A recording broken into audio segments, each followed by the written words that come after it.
Bismillahirrahmanirrahim. Assalamualaikum warahmatullahi wabarakatuh. Alhamdulillahirrabbilalamin. Wassalatu wassalamu ala rasulillah wa ala alihi wa sahbihi ajma'in. Amma ba'du.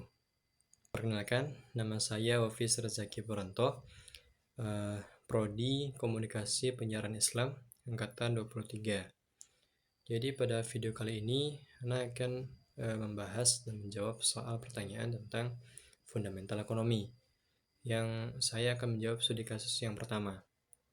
Jadi pertanyaannya adalah dampak dari pandemi COVID-19 dan perang yang sedang berlangsung di Ukraina telah menyebabkan kemerosotan ekonomi yang signifikan pada tahun 2022. Harga beberapa komoditas umum mencapai rekor tertinggi, pertumbuhan ekonomi melambat, dan inflasi meningkat, yang akibatnya sebagian besar dunia akan mengalami resesi pada tahun 2023. Menurut ekonomis. Nah, sejak krisis keuangan pada tahun 2007 sampai 2009 yang merupakan kemerosotan terbesar setelah depresi besar tahun 1999. Nah, belum pernah terjadi peristiwa ekonomi sebesar ini. Nah, jadi pertanyaannya adalah apa yang terjadi dan mengapa? Nah, yang terjadi adalah adanya kemerosotan ekonomi terbesar pada tahun 2022. Adanya kemerosotan ekonomi, pertumbuhan ekonomi melambat, dan inflasi ekonomi itu meningkat pada tahun 2022. Mengapa? Yang disebabkan sebuah dampak dan faktor dari adanya COVID-19 dan juga dampak dari perang yang berlangsung di Ukraina. Nah, lalu pertanyaan kedua, apakah menurut Anda peristiwa ini dapat mempengaruhi perekonomian Indonesia? Menurut Anda tentu saja ya, karena Indonesia juga pasti berpengaruh, karena ekonomi global saja mengalami penurunan ekonomi dan mengalami inflasi yang meningkat pada tahun 2022. Tentu saja Indonesia terkena. Lalu yang nomor 3, kontribusi apa yang dapat diberikan oleh ekonomi dan keuangan Islam terhadap masalah ini?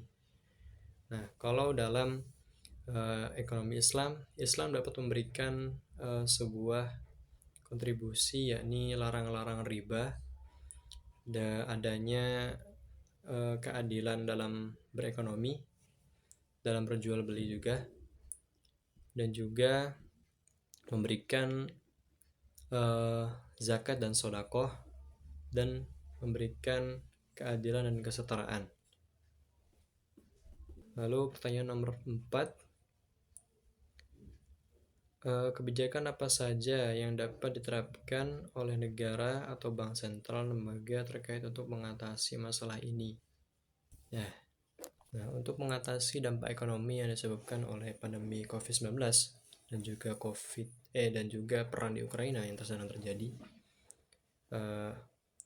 negara atau bank sentral atau lembaga dapat menerapkan berbagai kebijakan.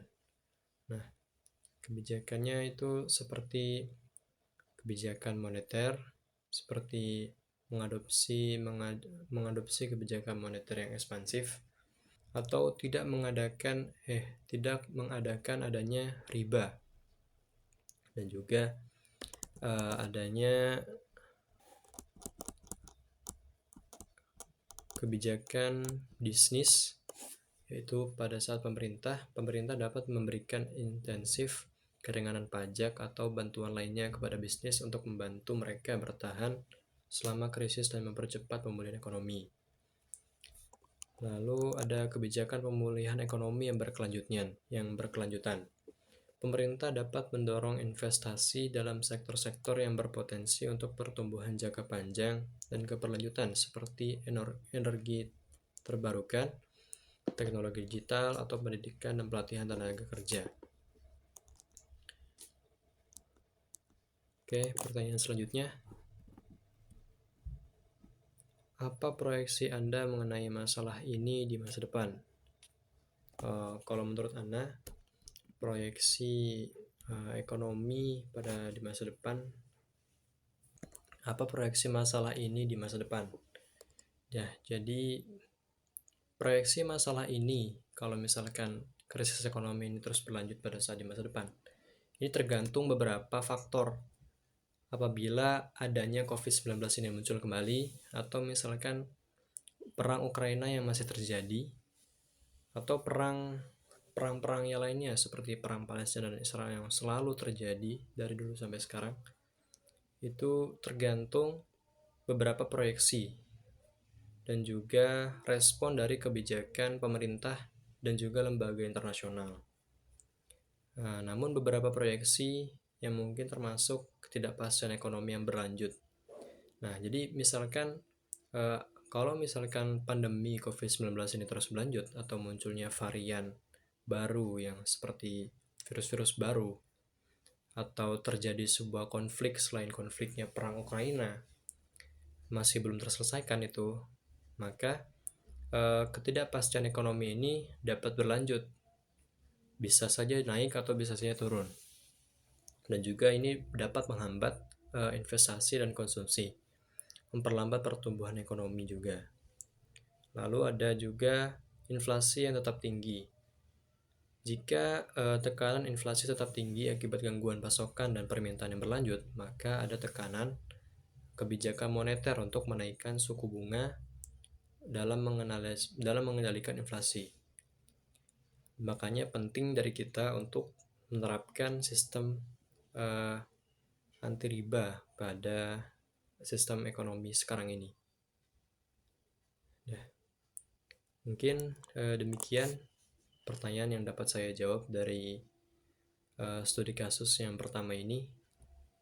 Kurang lebihnya mohon maaf. Assalamualaikum warahmatullahi wabarakatuh.